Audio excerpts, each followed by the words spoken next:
বিসমিল্লাহির রহমানির রহিম।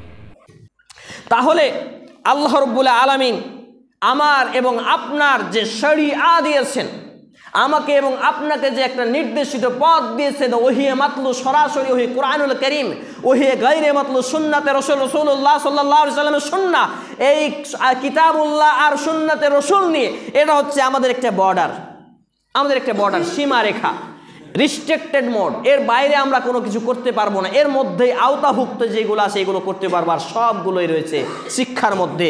আর ইসলামে শরীয়তে হারাম বা নিষিদ্ধ বলতে এমন কাজকে বোঝানো হয়েছে যেই কাজগুলোকে বর্জন করা, ছেড়ে দেওয়া, ছুঁড়ে ফেলা, প্রত্যাখ্যান করা প্রত্যেক মুসলমানের জন্য হচ্ছে ফরজ। আর যে ব্যক্তি এইগুলো না করবে সে ব্যক্তি জাহান্নামে যাবে, সোজা কথা। এখন কিভাবে আমরা বুঝবো এই ব্যাপারটা কি?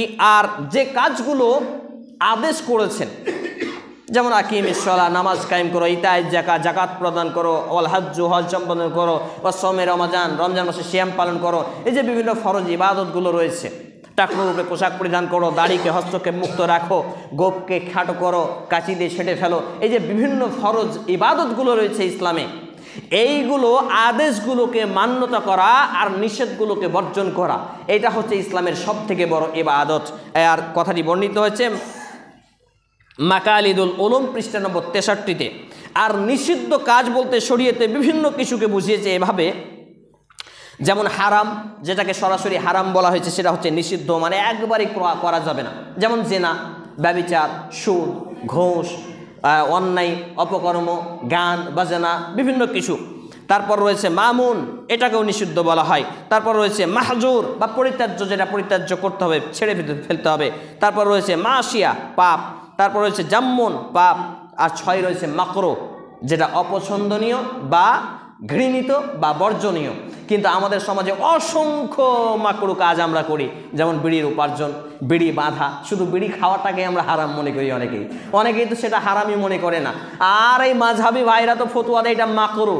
মাকরুহ মানে মসজিদের মধ্যেও গুল করছে, লা হাওলা ওয়ালা কুওয়াতা ইল্লা বিল্লাহ। মাকরুহ মানে মসজিদের মধ্যেও খৈনি কজলাচ্ছে। আমার সঙ্গে কত যে ডিবেট হলো কত জায়গায়। আপনাদের মসজিদে আজকে দ্বিতীয় রাউন্ড খুতবা, 413টা মসজিদ ঘুরলাম, তো এতে আমি দেখলাম যে ইসলাম আংশিক কিছু লোকের মধ্যে রয়েছে, সব হালাল হারাম বিবেচনা কিচ্ছু করে না, না উপার্জনের ক্ষেত্রে। আর সুন্নাহ বিদআতের কোনো পার্থক্য নেই, আর তাওহীদ শিরকের কোনো ভেদাভেদ নেই।